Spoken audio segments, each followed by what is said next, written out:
Couldn't quite pull through on the 44-0, but could still do undefeated at home.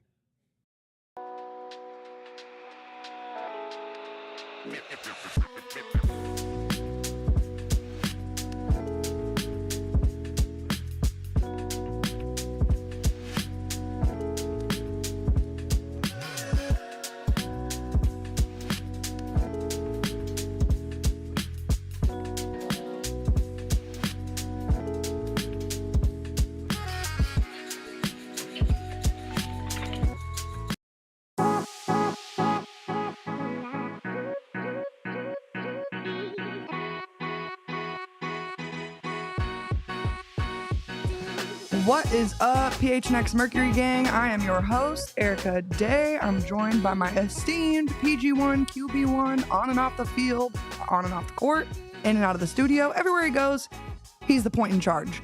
Stephen John Garner, how are you doing today? Doing great. It's been a lot of fun to start the season with the Mercury. There's been a lot of surprises. A lot of things we knew would be good have been great, actually. And so much for depth, huh?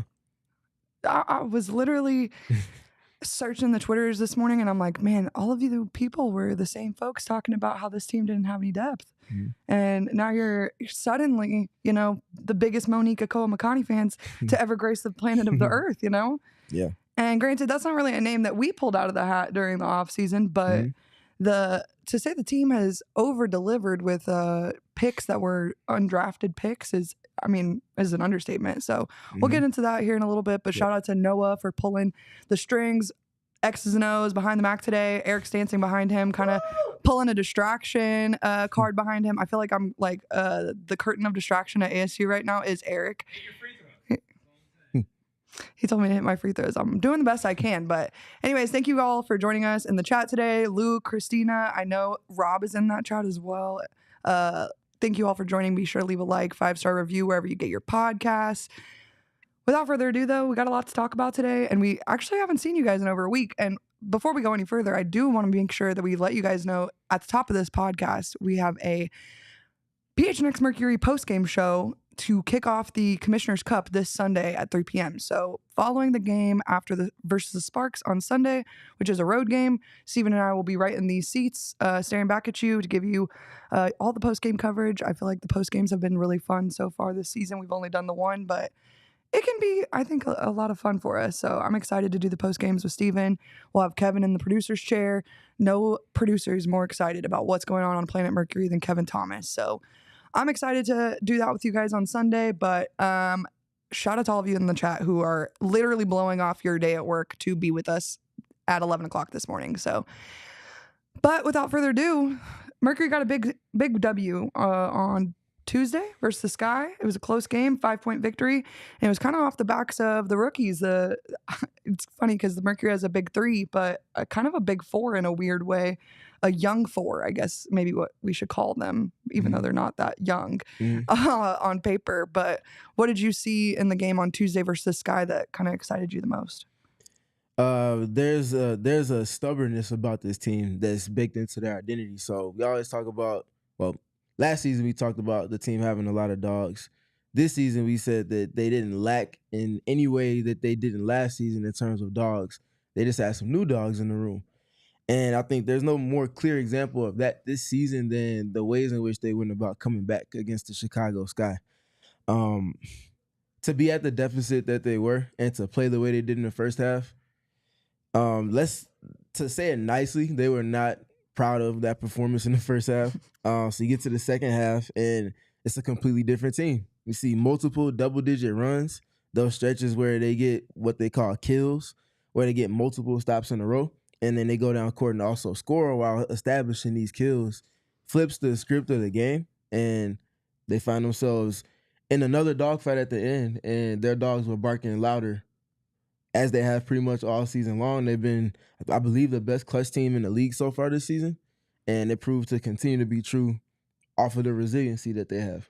I think back to the game against the Storm, and that wasn't exactly like a blowout on the Storm's part. So, the Mercury has the pieces in place to pull out these close victories. And part of that does go back to the bench. Not even the bench, because I feel like we should start with Monique Akoa Makani, who does start for this team, but she's kind of, I guess, a underestimated portion of the starting lineup. Mm-hmm. Yeah, no, we can go ahead and cue up the graphic now as we transition into the Fantastic Four rookies that they have in the rotation. I like that name better, Fantastic Four. So stars in their roles is the name that I kind of give for this group of 4 players. Before we get there, though, I want to make sure we mention the names of Sevgi Uzun and Kalani Brown, because though they're not included in these 4, they've done everything they've been asked to do within their roles in particular, and it's helped to bridge that gap with the team operating without 2 of their deemed starting 5, and Kahleah Copper and obviously Natasha Mack. So these 4 can't be as good as they are if those 2 aren't also doing their jobs in their respective roles. And want to make sure that those names got mentioned before we get to these 4. So to start with Monique Akoa Makani, literally doing everything on the job description, but also going the extra 4 or 5 miles and coming up clutch and being one of the more clutch scorers in the league so far this season. One of the most efficient 3-point shooters as well in that moment in time. Being able to be used in unique ways that help to make this team work, not playing traditional point guard, not even bringing the ball up the court more often than not, but still finding ways to be impactful, setting screens for Alyssa Thomas, things like that. The point of attack defense, she's been just exceptional, and she's carved out a spot on the all-rookie team through these first 2 weeks of the season. So before we kind of hear from Monique, what have been your thoughts on her early season run so far? While she's not, her assist numbers don't scream, right? Two assists per game isn't loud, but she's done so much off the ball to help facilitate, and it's been things that don't show up necessarily on the stat sheet, but she's been a huge part of what Alyssa Thomas has been able to do as far as facilitating the basketball. Mm-hmm. And so I really liked Monique. I've liked her in the starting role, obviously with Mack and Kah coming back. You never know how that's going to shake up in the future, but she's stepped up in big moments, which is difficult for somebody that's never played in this league to do.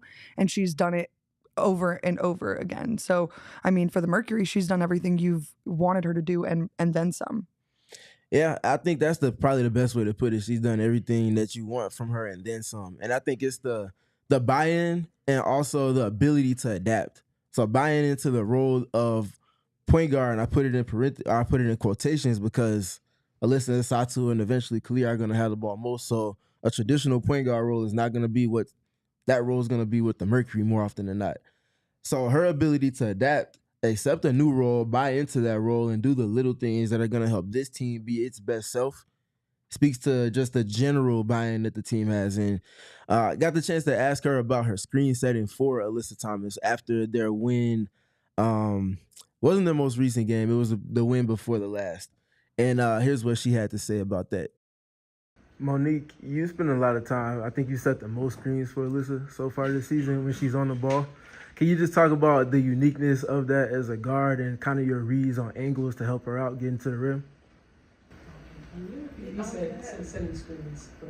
You set the most screens for her. How's that feel? I mean, first of all, I'm happy that the coach trusts me with that. And I just try to do my best to catch the player, because I know as soon as I hit the right screen, she's gonna get through the rim. So yeah, that's a job that I take very seriously. So Monique set the most screens for Alyssa Thomas so far this season. That's surprising to most people, but not if you watch and listen to PHNX Mercury, because that's something we honestly lamented before the season started, that was not going to be a traditional approach to their offense because of the greatness of Alyssa Thomas. And that would put a demand on the defense in ways that are unique from traditional ways in which they go about guarding actions. And that speaks to, again, the buy-in, but also the adaptability of Monique to not just be able to set those screens, but to do it willingly, like she said, is something that she takes great pride in. And the ability to also play off of that. So it's not even her always getting the opportunity to score or her screen leading to a direct basket for Alyssa, but because of the pressure it puts on the defense, it opens up shots for everybody else. And it's just honestly one of the most unguardable actions across the entire WNBA in this early stretch of the season. Well, and I mean, you just said it, but every time we've talked to the players after a game, they've talked about how open that they can get their 3-point shooters using those screens. And I mean, it's you can watch it happen live on the floor, even if you're not, a big basketball mind. And I think that really, shows AT's confidence in Mo doing it for her, and Mo's confidence in doing it for a player as good as AT, which is not easy. Yeah, exactly. And as things continue to develop, we already started to see them add layers of nuance too. Whenever Monique is screening, but also when Sammy is screening as well, and Lexi too. We're gonna continue to see layers unfold with that, but what we've seen through the first 2 weeks is gonna continue to take on new forms, so where it's gonna look the same, but it's gonna create new advantages. And again, this is the early stages. They're still working through things within that and working with spacing around it, different types of spacing and things like that. So stay tuned for that. But Noah, if we could get the graphic back up real quick as we transition to player number 2. Well, actually, I wanted to make sure we noted, in case people didn't see it, at the bottom of the Monique Akoa Makani column, clutch points. So that's not something that anybody would have really expected, I don't think, huh? Well, and I think it's fun because she is a new player, so I don't think that a lot of teams are expecting Nate or Alyssa to want the ball in Monique's hands at the end of the game, but it's kind of proven to work out very well for them so far. Yeah, to the tune of her being tied for 4th in the league in clutch points scored so far. Yeah, 14 points in 14 clutch minutes played. So she's scoring a point per minute. That is very good, to put it in most basic terms as I possibly can, especially for a player that's not initiating actions or even like a primary option within the team structure. She's a secondary player in that. And the fact that she's scoring as efficiently as she is speaks to her value and her buy-in and her ability to adapt to this new role. And then the last bit in that, 4 clutch 3-pointers made is first by far. Second is her teammate to the right in this column that we're looking at. So that's a perfect transition to Kathryn Westbeld stepping up in role. I think Monique is going to be the starting point guard for this team going forward. But with Kat right now, she's starting with Mack not being around, and her ability to step up in role and guard players that are not necessarily the matchups that she's made to match up with. She's guarding centers, and she's doing so effectively and efficiently for this team. Not always resulting in stat sheet type of box score type of things that you can count, but the 2.4 stocks speaks a ton to her activity. 1.2 steals, 1.2 blocks that she's averaging so far. She's knocking down 38.5% of her 3-point attempts. And like I mentioned at the end of Monique's column, she's tied for 2nd for clutch 3-pointers made. There's a lot to say about Kat, but I'm going to kick it to you. No, I'm just excited because I feel like we have Big Mo and Big Kat, which we've already coined on the show, I believe. So I think Kat, to your point, she plays up to her opponents, and it's not something you see a lot with, and she's a 29-year-old rookie, right? So there is some nuance there, but this is a league she's never played in before, and she's stepping into a role that she's never really had to play on a team before, and she's doing it very, very well. And, when, again, kind of to the same point with Mo, where it's like, maybe the opposing team isn't expecting Kat to be the one to take that closing shot of the game, and then she's able to knock it down. I mean, that just puts this team in a really, really good position for the future. Option 1 isn't even back on the team yet right now. She's sitting on the sidelines being Coach Kah, which is just as fun, don't get me wrong. But when option 1 is back and that option 2 can knock it down for you anyways, it just sets the team up for success in the long run. I think it positions them great for when Kah does come back. We've talked about her usage so much on this show, but when you've got the, secondary unit that's able to come in and knock down get points when you need them, and also on the other end of that same thing, get stops when they need them. Like I said, it just I think it raises the ceiling for this team. I don't think it does much for the floor, because I don't think we thought the floor was super low in the first place, but I do think how well that the 2 players we've talked about so far have been performing has definitely raised the ceiling of the team. Yeah, I think you said that perfectly, and specific to Kat, and honestly with Monique as well, because they both been starting. I don't. Of course, teams don't necessarily expect those 2 to be taking shots, but because of the ways they have to guard Alyssa, and then they have to guard Alyssa again, and then they have to guard Alyssa again, Right. and then again because she's operating in so many different contexts of play on offense, and then you add the multiple ways that Satou gets used and the attention that comes with that. You have to spend your defensive capital in multiple ways to just take away a look from one of those two. And that's presenting those two in addition to some of the other players we'll speak to with opportunity galore at wide open catch and shoot opportunities or ability to play off of a defense that's rotating towards them, to which the two players we're speaking to now can both put the ball in the deck, go get a paint touch, score in the paint if they want to, or pass it to someone else, and just keeps the defense rotating time after time. So there's a shared IQ. And I think those two in particular have that in spades. And the fact that they've operated so well as a team in the clutch highlights those two players' abilities to just understand how to play and read and react in a way that kind of is super complementary to everything that obviously AT and Satou are. And so with Kat, the other big thing for me, anytime there's a 50-50 play to be made, she's on the ground. She's there. Yep. Offensive rebounds, loose balls. I was literally just going to say, my biggest pet peeve about watching basketball teams is on the offensive end when everybody's just standing and everyone's just standing and staring. Yeah. They're just all in the circle. You got one person in the paint and then four surrounding them that are just kind of like passing the ball around the circle. And it's like, okay, you're not moving. That is not at all for 1 second what we have seen from this Mercury offense. And the four players that we're talking about right now have been so key to that. Yes, Alyssa is constantly moving and making things happen for the offense. But if these players aren't doing what they've been doing and moving around the offense, it becomes a whole lot easier for players to guard Alyssa Thomas or Satou Sabally. Yep, exactly. And that also translates to the defensive end of the floor. With Kat in particular, we talked about Monique at the point of attack and being able to pressure teams full court to shrink the shot clock and take away the amount of advantages they can attempt to create, which plays into the hands of all that they have and help behind those point of attack defenders with Alyssa and Satou and obviously Kat as well.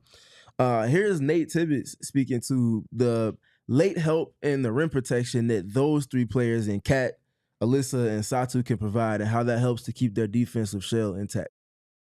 Just coming over here to the women's side, seeing Kat, what she does, I wouldn't say she's like this elite level rim protector, but she understands space and she does a great job of verticality, right? When you're inside the restricted area, you have that space and can go straight up and down, right? And if she was to stay on the ground, most times that's a foul. For Satou, I think it's just her athleticism, and Coach Joyner's done a really good job to challenge her to be a better person that impacts shots. And then AT I think some people just come down and see AT and get a little nervous, right? She's just always in the way. She's so tough. So those three are providing great, rim presence for us at that end, and with not having exceptional size, but they've got good feet. They're there early. They're the last line of protection for us. So every bit of the ways in which they're operating and the individual skill sets that each player is bringing, both on offense and even more so on the side of the court they identify with most on defense, plays in a complementary fashion. So Monique can pressure 94 feet and not have to worry about if she happens to get blown by, because being a defender, playing defense is an imperfect science. It's never going to go on script, but you have to be able to reroute and problem solve in real time. So Monique is going to get blown by at times at the point of attack because they need her ball pressure and her activity there. She's picking up opposing guards 94 feet because she knows that she has multiple layers of help. If it's in the starting group, she has Kathryn Westbeld, she has Satou Sabally, and Alyssa Thomas all roaming around behind her and help to have her back in case she does get blown by. So she can go pressure and, like I said, shrink the shot clock for opponents. Sometimes they get into their sets with 16 seconds left. Usually takes about 7 seconds to get into an action. So you take 7 from that 16, and now you're working with single-digit seconds to get a shot on goal. And if you're forcing teams to play that way in this off script, they're taking shots that you want them to take. Those shots are coming from the players that they want, and it's not coming with the rhythm. And when they establish those kills that I was talking about, when they get multiple stops, a lot of times we're seeing Monique's at the point of attack just making life hard on guards. And somebody gets blown by or some advantage is created, and they're able to erase that because Alyssa has the IQ that she does, as well as Satou and Kat. And there's just so many layers. We haven't even brought up Natasha Mack yet, who's... You see the embarrassment of riches that we're speaking to, and all of these things are lining on the defensive end first. We haven't even got to the player that's probably going to be most improved player yet. Ooh. Yeah. Sorry, did I call my shot a little early on that? You It's did, okay. but that's okay. I say things with my chest on this show. You know, I don't back down, so it's not a big deal. If it doesn't happen, it doesn't happen. But, you know, at the end of the day, they know how I would vote, so... And we ain't even seen her play basketball yet. But I feel like we got to get that graphic back up because we ain't mentioned Kit or Lexi yet. And I feel like particularly with Kit and Lexi, like we definitely have to give them their due flowers for what they've been doing on both ends of the court. Yeah, 100%. With Kit in particular, obviously one of the two newer faces to the team over the last, it's been what, 10 days now? I feel like on the graphic of the 4 listed right now, Kit's role will change the most over the next few weeks, just because like you said, she is so new to the team. I think she's played 3 games with the team and was only with the team for 48 hours prior to that. Correct. So I mean, there's just some context to what she's been able to do, and she is a very, very good scorer, which is what this team has talked about how much they need on the court with their big stars. Yep, and Kit, I think for the best way to kind of encapsulate her game with the Mercury is a puzzle piece, because she fits in ways that are perfect for adding some versatility to the lineups and options across lineups that Nate might want to use. Prime example, the Chicago Sky game most recently. Sammy doesn't have the hottest night from deep, and in games prior to Kit being here, they didn't really have many other options. They just had to have Sammy there because of the presence she has as a shooter, the respect that garners from her defense, and obviously her ability to knock down shots whenever they come. With Kit, she has more height than Sammy, so she hits a little different for her defense, but she also operates in the same capacities. So we've lamented Sammy being able to work off screens and being one of the best movement shooters, probably 1B to Allie Quigley's 1A, if we're talking about the history of the W. Kit is obviously not in that realm because she's just getting started with the W, but she shares a lot of those qualities and characteristics that those two all-time great shooters have. And she has it with a height that makes it harder to contest her shots. She also has the IQ that those two have off the ball of being able to set screens to create advantages off of the attention that Satou or Alyssa and eventually Kahleah will get, where defense has to shift towards them to take away space on the court.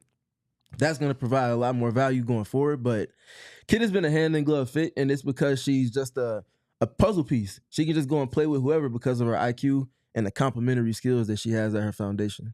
Yeah, and like I said, I'm really excited to see how Kit's role kind of changes, because I do think of all the 4 players, not that we've seen Mo at her ceiling or any of the other players for that matter, but I think Kit is still finding her role within the current system that's there. And then obviously once Kah and Mack come back, that changes everything altogether again. And so I think we'll see her role shift over and over with this team. But I think that's kind of a good thing.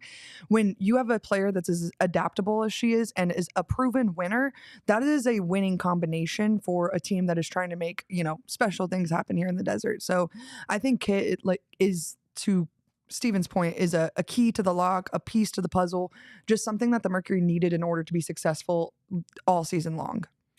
Yeah, the key to building a team is having options, because injury is inevitable, cold spells are inevitable, and also sometimes matchups are inevitable. You want to be able to be as adaptable, like you said, as you possibly can. So you might have a template for a starting lineup or a closing lineup.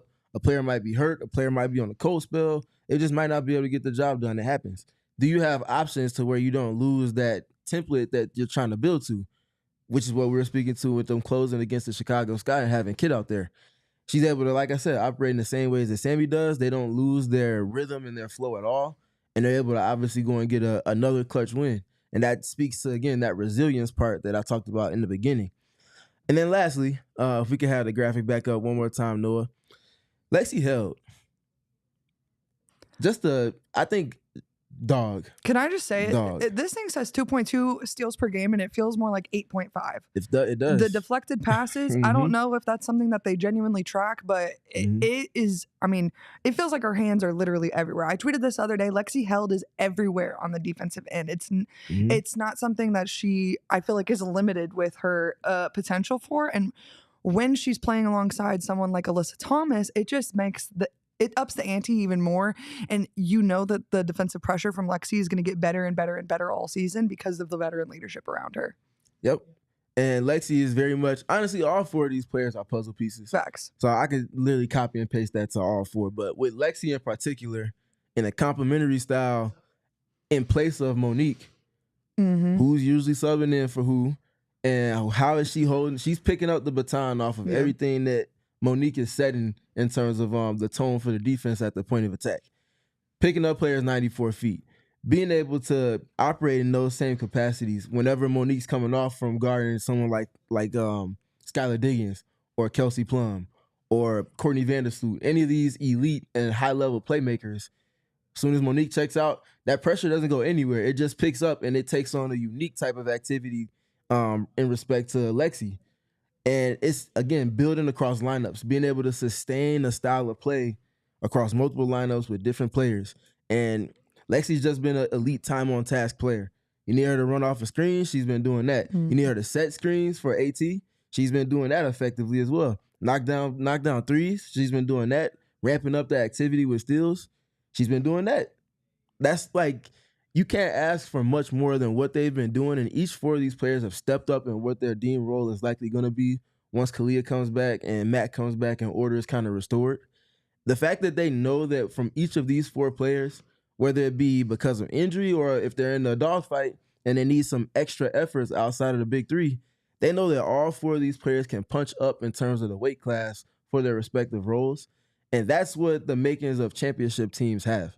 It's not always about the top layers. And quite honestly, when you come to the playoffs, and you can see this on the men's side of things, the best teams have multiple role players that can step up in ways respective to their role and be stars in that.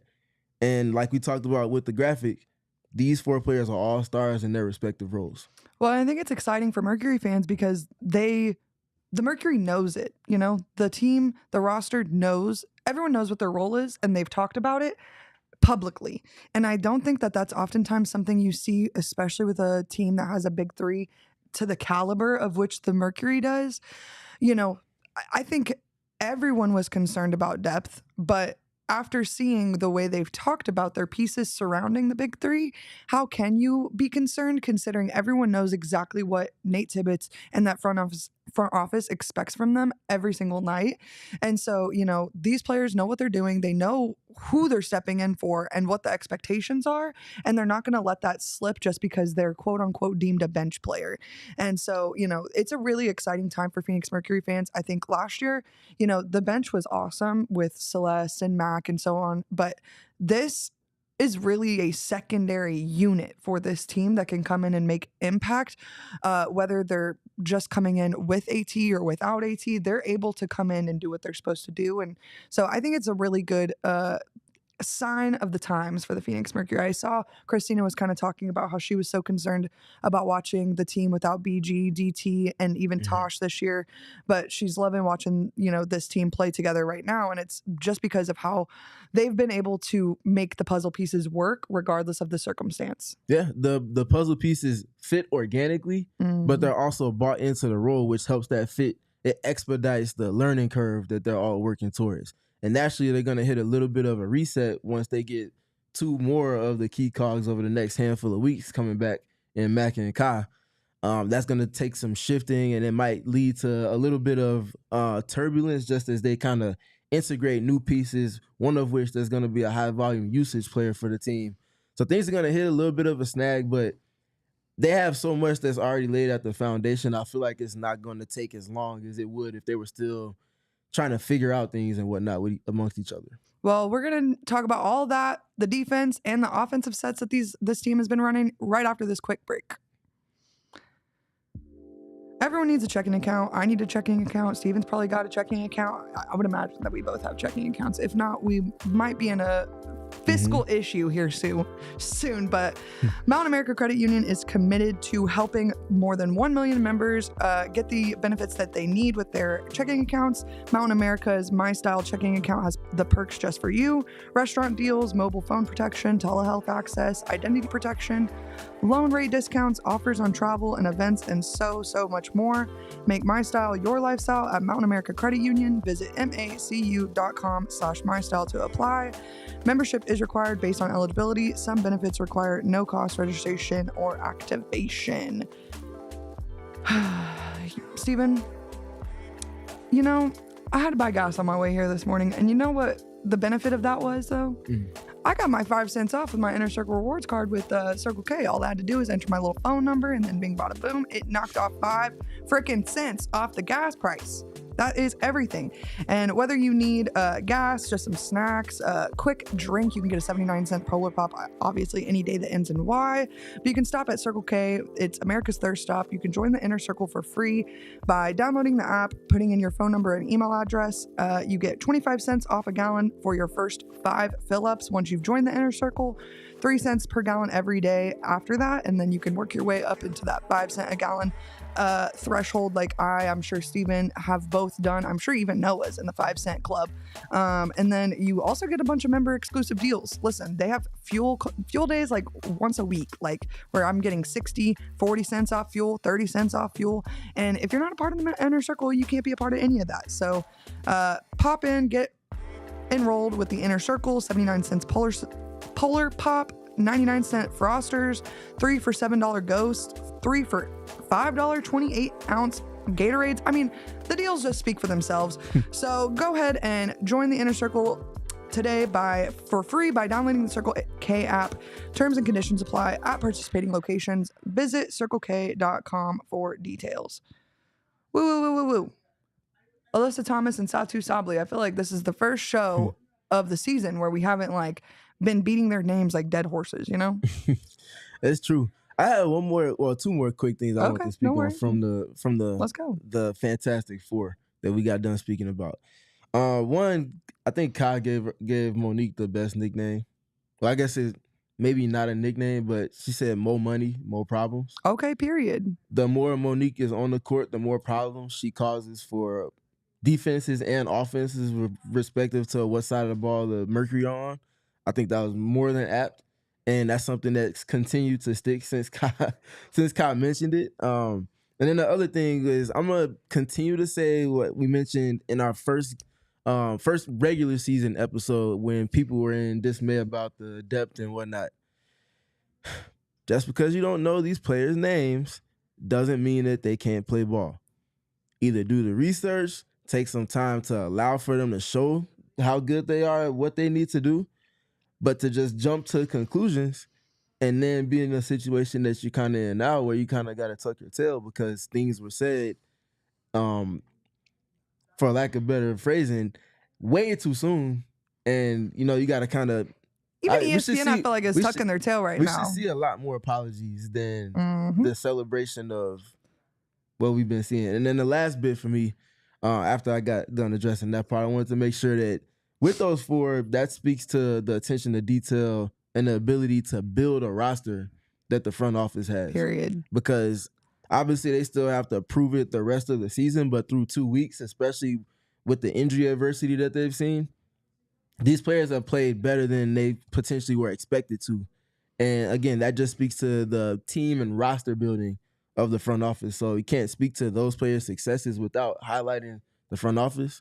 So a major salute to all of the minds involved with going to find these multiple talents overseas, mind you. It's not like all of these talents were homegrown outside of Lexi, who came from DePaul, but the other 3 were playing overseas in multiple capacities. So to have the resources to go and find pieces that fit for your roster and make the absolute most of your roster as a complementary style, that's all you can ask for. We need to get Kathryn Westbeld on this show so she can talk about the fact that she had a day job at one time. Yeah. We're talking about players.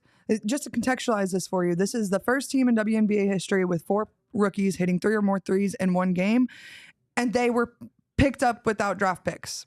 Just a reminder, in case you forgot, the Phoenix Mercury did not have a single 2025 WNBA draft pick. So, they did more with less in terms of their offseason acquisitions, and it's proving to work out pretty well for them so far. You know, I feel like 4-1 is a record that you guys might have laughed at. You know, I was pulling for the undefeated record, you know, but it's fine. 4-1 is still like a hell of a good record at this point in the season when you've played the Storm twice. You know, this isn't to knock on the Sparks, but, you know, the Sparks aren't a terrible team. They just have some circumstances that aren't, you know, the world's best. But anyways, to move kind of back to the Mercury, defensive identity. I feel like we've kind of talked about it a lot so far, honestly, at this point, but I feel like just the way that Alyssa Thomas has been able to set the tone for the team in general, and then obviously Satou on the help with that is hugely key. But what are some kind of like schemes or habits that maybe are jumping out to you at 5 games into the season?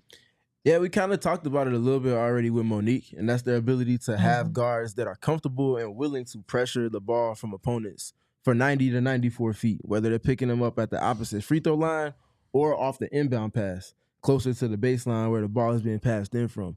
And that's setting the tone for their defense, because if that guard is erratic bringing the ball up the court and the setting action is not taking place on schedule timing-wise, it throws everything else off. And that's what the Mercury defense is. It's organized chaos.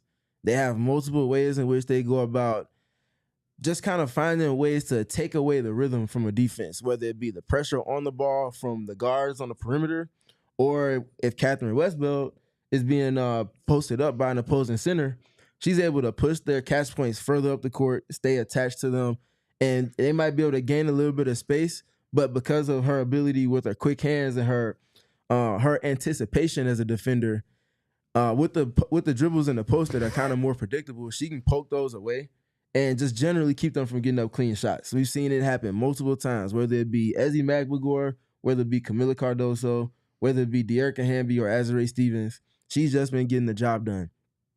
Add layers to that, though.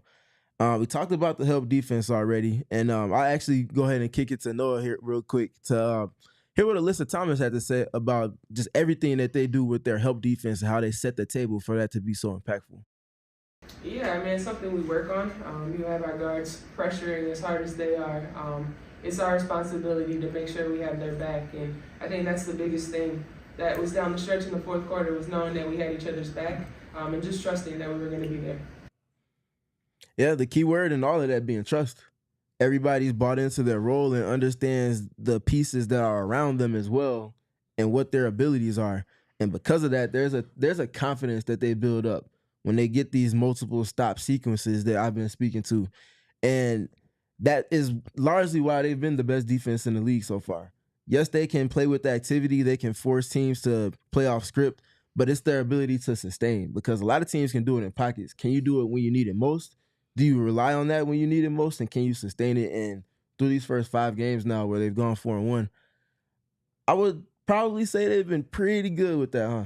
Well, and the closing out part, right, where you're putting the stamp on the end, putting the stamp on the possession, and getting the ball back in your hands and getting what you want with the basketball. I mean, you are not going to win a lot of games in this league.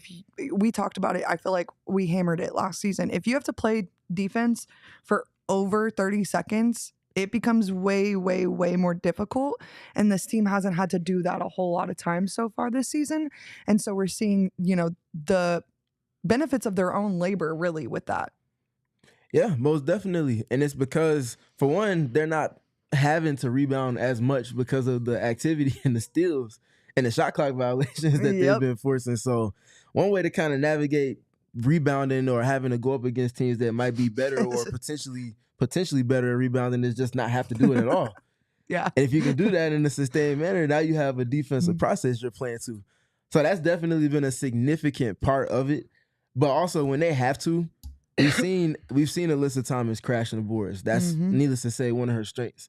Satou Sabally has never been shy about going to crash the glass. Kathryn Westbeld has been very good with rebounding. Even the guards, Sammy Wickham led the team in rebounding in one of the games earlier in the season. And Sammy's also, I think she might be third on the team in rebounds per game right now. I have to double check that, but she's had some high rebound count games and finding ways to impact the game outside of just shooting and scoring the basketball. And I think that, again, speaks to the buy-in. Everybody understands that your defense can't be good if you can't grab rebounds to end possessions. And to that point, defense and rebounding are locked hip to hip. You can't be good at one and not be good at the other. They both have to rise together or they're going to fall together. And the fact that they've been so good with finding these multiple efforts across multiple dynamics of the defense, again, it just speaks to their alignment with their identity. And I think it's something that's unique from the Mercury teams that we've seen on the defensive end of the floor in particular, really since the 2021 finals appearance. Yeah. The grit and tenacity of the team, I mean, it shows, right, in the stat sheet, but also just on the eye test when you're watching them. And to feed into your points, like the activity that you're getting on the defensive end is giving them what they want on the offensive end. And I mean, sorry, I was looking up the rebounding statistic for Sammy for you, and it's not quite correct. She's like 5th or 6th. But what's funny is, technically speaking, Alexis Prince still leads rebounding for this team. So that's kind of hilarious, I'll be honest. But no, I mean, we talked about it, doing things by committee, and it really is showing on the defensive end, and not having one person that's quote unquote doing it all for you. And sometimes last season, that's kind of what it felt like. Is when you got Cloud out there trying to do like 75 things at once on 5 different people. It becomes a pretty difficult job for her. But we're seeing things from all 5 players on the court that are making things for the other 4 way easier, which is what's important in order to kind of put a stamp on the defensive possession and get the ball back where you want it. For sure. And I think one of the other big things for me when looking at the Mercury and just the team game approach, but also like kind of the game within the game. If you look at the season so far, they're 3rd in 3-pointers made with 54. They're also 5th in 3-point percentage at 34.8. And if you look at it inversely on the opposite side of the court, what are they taking away? That 3-point line.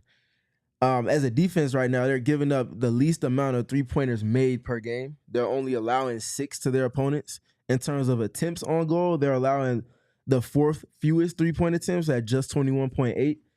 And that 3-point percentage from their opponents. So they're top 5 in 3-point percentage in terms of makes. And in terms of what they're allowing on efficiency, they're number 1. Teams are shooting 26.3%, or excuse me, teams are shooting 27.5%, which is number 2 in the league, for the Mercury in terms of what they're allowing their opponents to shoot from deep. So they're making and taking the threes that they're able to create on one end and doing that at a higher volume and efficiency than they're allowing on the other end. And again, you talk about the game process and you put that in tandem with them taking away possessions from opponents with the steals, with the blocks, and the shot clock violations. You start to see their defensive process play out. They haven't had to switch as much, to your point, to the extent that they had to last season just because of personnel and things like that. And they've been enabled to kind of have more sustainability to that defensive end. And again, that goes across multiple lineups, whether it's AT and Satou on, or if it's just one of those 2 on and they get into their secondary lineup. So again, that speaks to just where this team is, the identity piece, and why they've been so good. It all starts with the defense. Did you know that the Phoenix Mercury is 3rd in the league in blocks per game right now? And also 2nd in the league in steals per game? Yep. Bark, bark, bark, bark. And I believe they're number 1 in stocks when you combine both of those two. I mean, yeah. And it's not close, really. Bark. Like, exactly, Andre. We don't even have KFC back, and all of this is happening. And it's really positioning the team very well for the future. It is. And again, if they're able to reach this level without 2 pieces that are going to very much play into how sustainable their defense is, and again, we talk about sustaining across multiple lineups, those 2 are going to unlock that, probably give you a times 3 or times 4 multiplier to that in terms of the lineups that Nate will be able to cycle through over the course of games. And this is exactly what you expect when you're building a team around a big 3. And to see them so bought into the defensive end, to the extent to the results that we've been seeing so early in the season, I don't think this is unsustainable for them in any capacity. In fact, I think it grows even more sustainable as they get more bodies to put into the rotation.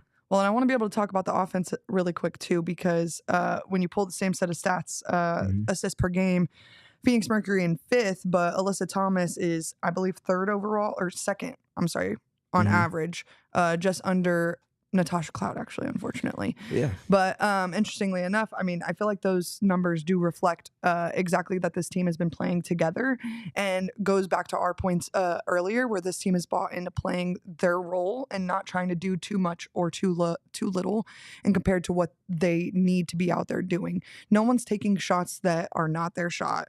No one is out there just playing isolation ball and dribbling the ball for 20 seconds and then passing to Alyssa Thomas and hoping she does something magical. Mm-hmm. That's not how this team operates, and it's not how this team would be successful in the first place.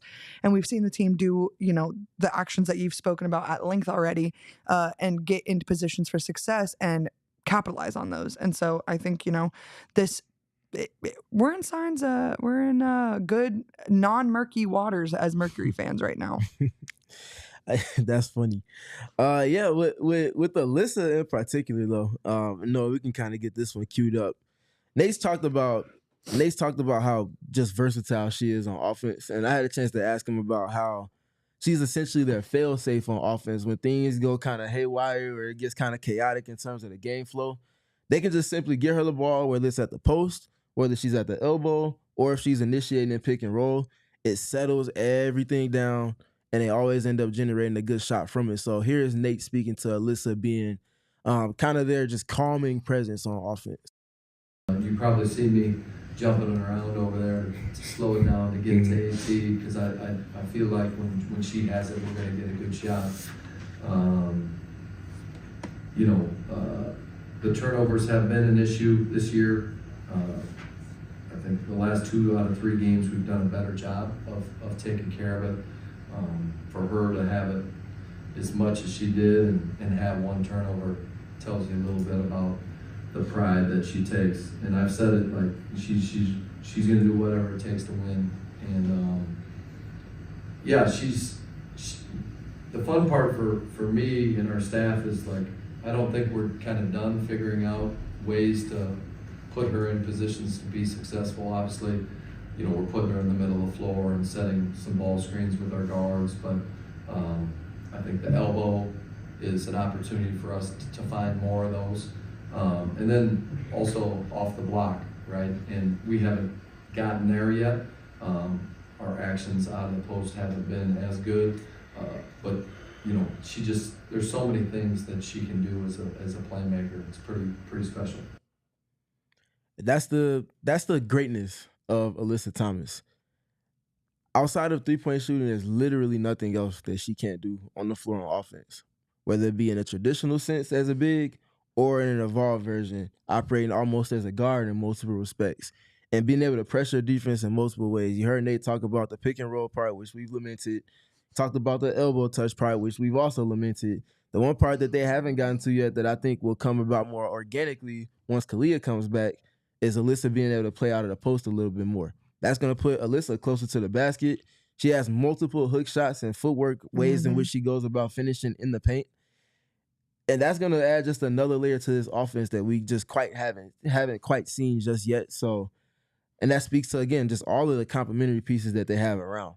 Anytime she gets a touch, you automatically see it flow into people moving around and opportunity being created off of that. She's a trigger in a sense.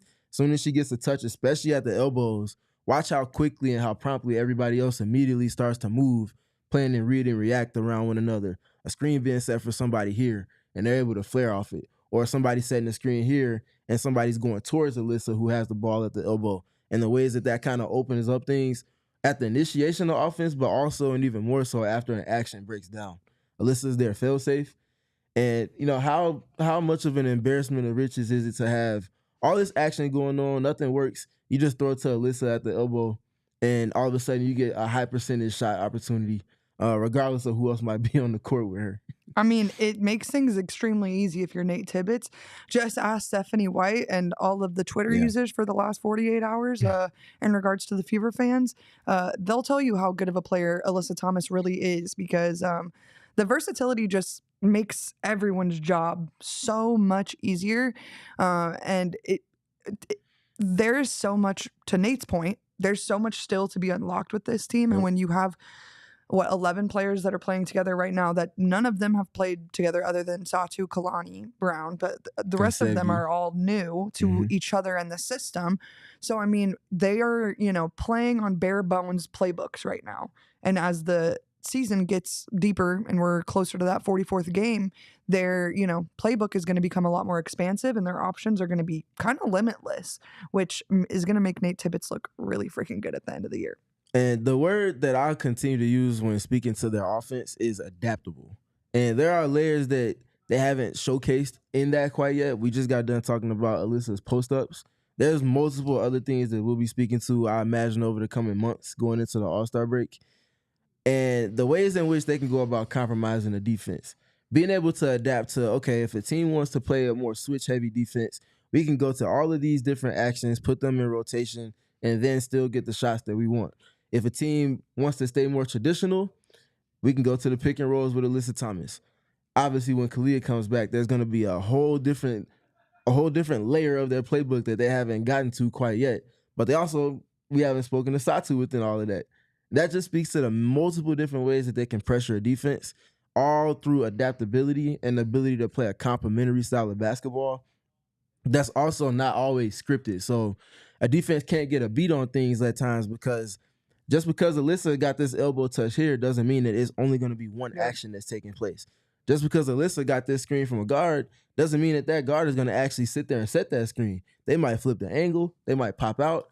And if your defense is not on a string and not communicative, they just put you in dismay and they just compromise your defense. So their offense is just very adaptable. And again, they're just scratching the surfaces of what I think they can be once they put all of the pieces together and have the game reps underneath their belt. How you like the word fluid? Fluid is good too.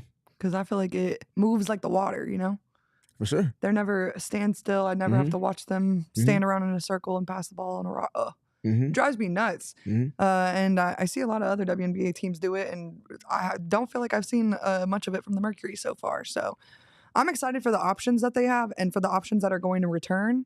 I feel like we should kind of mention, I feel like we're nearing Mack's return. We probably got like another week and a half maybe. How do you think that Mack in particular is going to change the way that things look for this team? I think Natasha Mack is going to change things because if she comes back and she's starting, that naturally puts another piece that goes around Satou and obviously around Alyssa as well. They can take on maybe the best front court matchup. You go back to the preseason, who's guarding A'ja Wilson? AT doesn't have to be in the paint so much on the defense. She doesn't, well, not just the paint. She doesn't have to take on that matchup individually, which now puts her in that Roma role that we talked about a couple of weeks ago. And she can just help and keep things and just blow things up, put fires out whenever there's a cut or someone gets a paint touch. Send double teams at times as well. There's a lot of things that she can do in that. But that also doubles and goes the same for Satou Sabally in a role similar to Alyssa Thomas's when Mack is on the court in particular. They've been getting to a lot of that with Kathryn Westbeld as well. And again, sometimes injury is a blessing in disguise. I agree. Obviously, it wasn't a serious injury, and we're happy for that. But the injury to Mack presented an opportunity for Kat to build up all of these game reps with Satou and Alyssa. So now, again, you talk about being able to sustain across multiple lineups. Once Mack is back, she's going to be able to play the same role that Kat's been. They're going to be able to kind of swap for one another, no different than we just got done speaking to with Lexi Held and Monique Akoa Makani, or obviously Lexi Held, or even Kit with Sammy Wickham. Just multiple options to sustain the style of play across multiple lineups. I think that's going to be how it hits best for them as that hashtag depth that they somehow didn't have, and then all of a sudden 2 weeks into the season, now they have it in spades. Now they're like one of the deeper teams in the WNBA. Correct. I think I'm going to start hashtagging depth on every one of our posts from the PHNX Mercury account. I won't be mad at you for that. I'm just trying to rub it in, For sure. But that's what Mack brings, the versatility, but also the ability to sustain across multiple lineups. Obviously, she's taller, a little bit more athletic, and she has more wingspan than Kat. So when she's at the 5, it's going to also hit a little differently, too. Gives them a little change of pace. Speaking to the pace, obviously also your favorite thing to point out with Mack is the rim running ability. My girl's a sprinter. And the way that that's going to help them in transition because they love to get out on the floor. We've talked about the activity that they play with on defense to play to their offense. Mack is going to only continue to add and double down, quadruple down on that. QBAT. Yeah, for sure. That's definitely AT.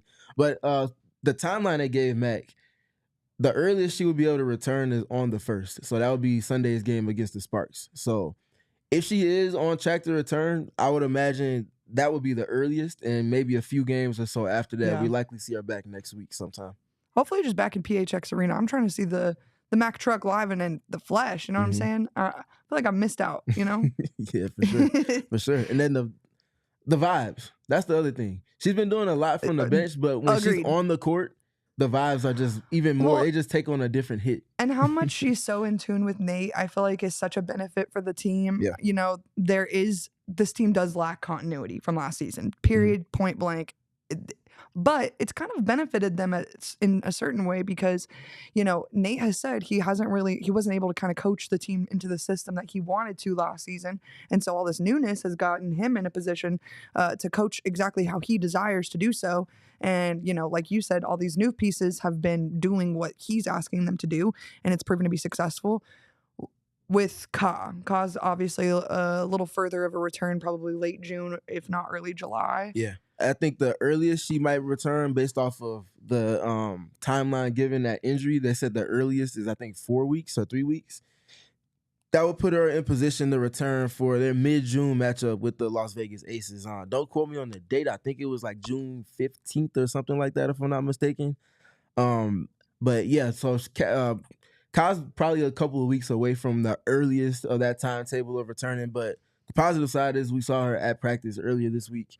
Not necessarily going through drills, but she was crush-free for one. That's the biggest part. But also she was on the court. She had the ball in her hand. She wasn't doing anything, you know, that's Kah type. I would gander that she wouldn't in front of the media either. You know what I mean? Of course. But she was going through just little subtle things, defensive slides, a little bit of dribbling, a little bit of pull-up shooting, a little bit of finishing around the basket. So that just speaks to where she's at in that process. Nate said earlier this week, actually pregame against the Sky, he doesn't imagine that she's going to be back within the next couple of days or even potentially the next week or so. But that's an indicator that she's maybe potentially, yes, definitely progressing, but potentially ahead of schedule with that. With Kah returning, or with Kah out, okay, things are a little eerie. I'm going to paint the picture for you. Last season, we were like, I want to say 5, probably the same amount of games into the season, 4 or 5. Lynx came to town. It was a Friday game. Yeah. Kahleah hits a game winner. Okay, so let's draw it up as if we're same exact game. Okay, we're down. Mercury is down. I think they were down by 1 or 2 because they hit the 3 for the game winner. Who's hitting the game winner on this fantastic Friday? Monique Akoa Makani. The Fantastic Four leader herself. Yes, and it's going to come from a Alyssa Thomas pass or something that was triggered by Alyssa Thomas. No different than against the Storm and the Sparks as well as the Sky. It's going to be no different than that. And to that point, with the Lynx, they have 2 players that have succeeded and excelled against that team in particular. They have players that have gone up against them and fared well in Satou Sabally and Alyssa Thomas. That's gonna bode well for them in that matchup in particular. The Lynx have been a thorn in the Mercury side the last season. This last season is some change. They have some players that can kind of go back against them and put pressure on them in ways that they've put pressure on them the past couple of seasons. I just want to know why the Phoenix Mercury have to be the victim that experiences Kayla McBride for the first time for the season. You know what I mean? Like, it just feels like targeting at that point. Flag on the play type, you know? It does for sure, but they're better equipped this season, I think, to be able to match that in their own ways and honestly combat it as well. So I'm looking forward to that matchup. This is probably the one I've been looking forward to most in this early portion of the schedule this season. They're a litmus test. They're a team that was in the finals. They came within not just a quarter, not just a few seconds, a literal possession of winning the WNBA Finals in 2024, which wouldn't have been a surprise if you've been listening to us talk about basketball the last season and some change. So it's going to be a fun kind of test because they have ways that they can put pressure on the Mercury that the teams that they've gone against haven't been able to so far. It's just crazy because people really think we don't know ball. You know, and if you watched our show, you could have damn near called everything that happened in the WNBA for the last season and a half. You know, it's just crazy, you know? Some like ball knowers on the show or something, you know? Man. They don't rock with us, that's cool with me, but we over here learning, we over here informing, we over here having fun. So don't be Squidward looking at SpongeBob and Patrick outside the party hating because you can't get in. That's all I'm saying. All right, well, before we get out of here, we got to mention this super chat from Pyro. Shout out to Cutesy Legs. If you know, you know. Is that about you, Stephen? Yes, it is. He is cutesy legs. That's adorable. Because I mean, look at those legs. Jesus. I feel like I've missed out on a lot of jokes on the Sun show. Maybe We're not bringing that over here to the Mercury side. We had enough of that this past season on the Sun side. Appreciate you and your super chat, Pyro. We are not crossing. We're not gonna cross over here. We're gonna leave that over there with Sun. So I'll see you at 3:00, Pyro. Oh man. Well, is there anything I've missed? Actually, no. I'm sorry. There's 2 games this weekend, and one of them we're gonna have the post game show, so we're gonna get to rub it in if we're right or wrong. So I want to make sure we get this in here. Mercury's 4-1 right now. Next time we're on this show, sitting in these chairs, yapping at each other. What's the Mercury's record? I'm gonna go 5-2. I think that the Lynx have been the best team in the league so far. It's gonna be a unique test for them, and I think this is gonna be the first time them not having Kahleah in the mix with everything. Not gonna necessarily hurt them, but it's just gonna be something that would have helped them get over the top in the matchup with the Lynx. But I will also preface what I would not be surprised if they go out and take this game. So maybe they potentially lose to the Sparks on Can Sunday. I just say that I love that they're and again, I'm not trying to dog on the Sparks at all. I love the Sparks. I think they're building something really cool in LA. I love that we're starting the Commissioner's Cup versus the Sparks. Yeah. That's a fun way to start. It's going to be so fun. It gives the Mercury a really solid chance at, propelling their chances of winning something, which would give me, all the joy and more. And like Andy Bryant said, 6-1, talk to me nice. You know what I'm talking about? So I think that it's going to be a fun weekend of basketball all over the WNBA, but specifically here in Phoenix, they're hosting the Lynx on Friday. So if you're not doing anything, pop out to PHX Arena. We'll be there live and in the flesh. You're going to chat, say what's up to us. Also, literally be in the best game day atmosphere. We're like, there've been, 4 home games now? Do you think that's the best home field? I would say so, yeah. And it's for multiple reasons, but it's a different environment. Remember last year when every week I would come back and say, "Oh, it's the loudest week ever in PHX Arena." Do you see why now? Because they do make it tough to know. For sure. It's loud and rowdy in there. Especially when the on-court product has been as productive and effective and efficient. It's giving them reasons to continue to be standing up and be loud and be just really engaged in the game. So it's a very unique atmosphere that's been established here, and I'm looking forward to the heights that it gets to this season. Yeah, for sure. I would say real quick, though, too, we'll have a film session coming up later on today. So be on the lookout on the PHNX Sports YouTube channel. Talking to little Alyssa Thomas. 41 assist points created from her 15 assists.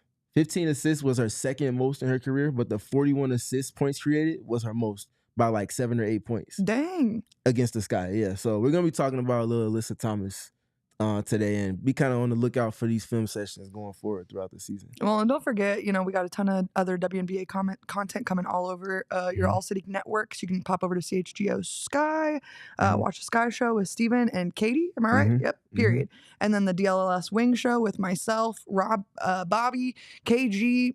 Who's not on the Sky Show or on the Wing Show at this point? So, lots to talk about as far as the WNBA goes right now, but. We haven't even mentioned Die Hard sale. Yep. Oh my gosh. Yep. I almost forgot. $36 for the year. I feel like this is the best sale of the year. $3 a month. I mean, giggly moogly. You know what I'm saying? Like, y'all, $3 a month, get you a free t-shirt, membership card, discounts on events. You join the Die Hard Discord Lounge, which listen, you want to watch me crash out because I forgot to set my fantasy lineup? That's the only place that you're going to catch that. So please, there's a QR code on the screen right now. First link in the description. You can become a diehard for $36 a month. Steven's got a ton of diehard only content coming. You can't watch us rank the top 25 WNBA players if you're not a diehard. We've done some really cool stuff already this year, but I feel like more stuff. To come, yep. Sure. So be only sure. Only one day left, by the way. So right. Make sure this you is the last remember. Day. Hey. If you plan on watching our show on Sunday and you're like, oh, well, I'll do it then, you can't. Better click that link in the bio right now. Is there anything I'm forgetting, though? That's it. All right. Well, you can pop over, follow us on Twitter at StephenPG3, Erika Lee Day. I almost forgot how to spell my own name. And then PHNX_Mercury on Twitter. That's where you can catch all the happenings. Listen, you can't find the memes and the jokes that we crack over on that Twitter account anywhere else on the internet. So please, PHNX_on Mercury on Twitter. You can follow us over there. We're trying to get to 2,000 followers before the All-Star break. So I feel like that's not that hard. So We'll be there. Bark, join us over on Twitter, and we will see you guys on Sunday. We all silly like the mayor.